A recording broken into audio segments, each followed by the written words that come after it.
Good afternoon. I'm TK Waters. I'm the Chief of Investigations with the Jacksonville Sheriff's Office. I want to thank everyone for coming out today. I'm here to brief you all on a murder arrest that we made today.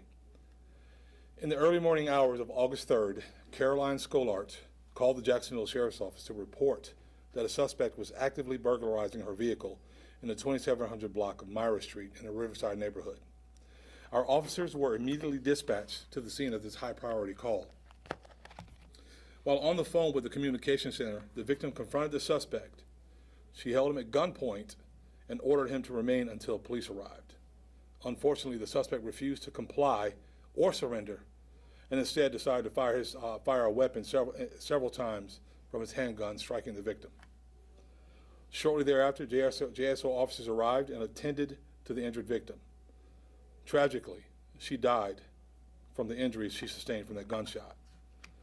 A perimeter and search for the suspect began immediately, and several citizens provided critical information about the subsequent movements of this criminal. Video and still shots from this incident were shared with the public through our channels and our media partners, and we thank you all for that. Rewards were offered through First Coast Crime Stoppers and included contributions from the Fraternal Order of Police, the International Association of Firefighters, the United States Coast Guard Investigative Services, and others. The pressure from the community helped keep the focus and intensity on this suspect. Our homicide team has worked nonstop since the murder took place, following up on every lead and collecting mounting evidence. As a result, the suspect was identified, and together with the State Attorney's Office, an arrest warrant was issued last night when JSO detectives, patrol officers, and our SWAT detectives worked together and sought this suspect out. At midnight last night, the suspect, Tyree Levon Parker, turned himself in to the police memorial building.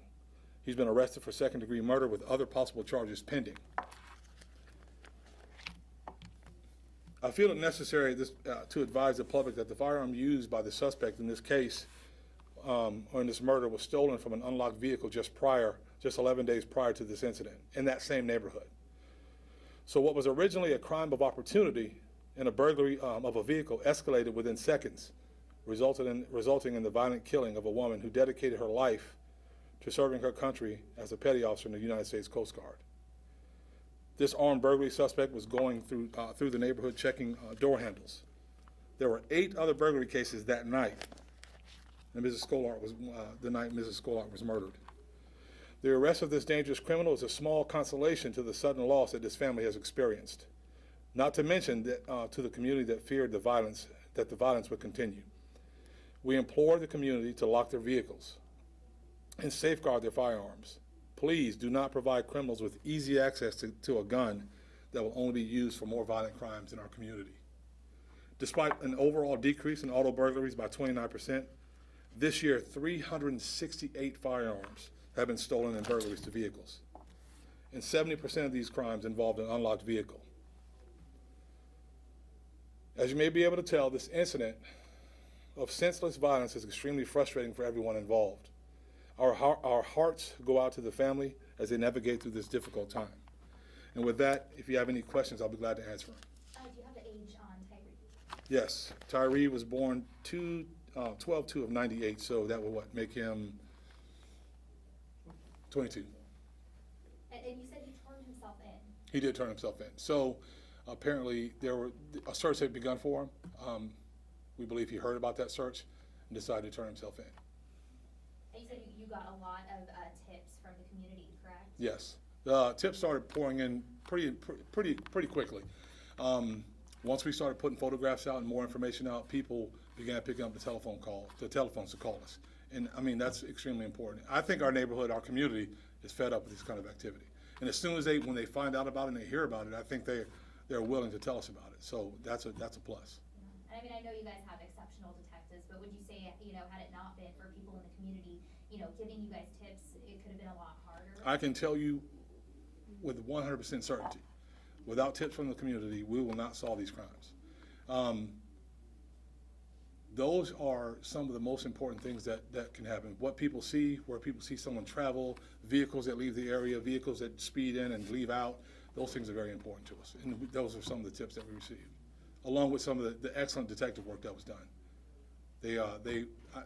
Listen, I couldn't be more proud of our detectives. They work extremely hard. They work extremely long hours. Every case is very important, but this one is just a young lady trying to protect her property and her home. And was she holding a weapon at the time she was shot? Yes, she was. She was? Yes. So was she holding a gun to him, or what, do you guys know what it was? She was holding a firearm, yes. Okay. And the dad was telling us that there was a lot of evidence in this case. Do you know what the evidence was? Can you explain that? Yes, I do know what the evidence was, but I'll save that for the court process. We have a trial that we have to prepare for. We want to make sure we keep all that as confidential as we can at this point. And do you think the higher reward money led him to being caught, or? I don't think it takes reward money for people to do the right thing. I think people generally want to do the right thing when they're given the opportunity. I think this was just an opportunity for people, when they see something like that so horrendous, when they hear something like that that's so horrendous, people get involved. And it doesn't take money. I don't think people are driven by money in these type of situations. It helps, but I don't think they're driven by money. All right, thanks, Chief. Thanks.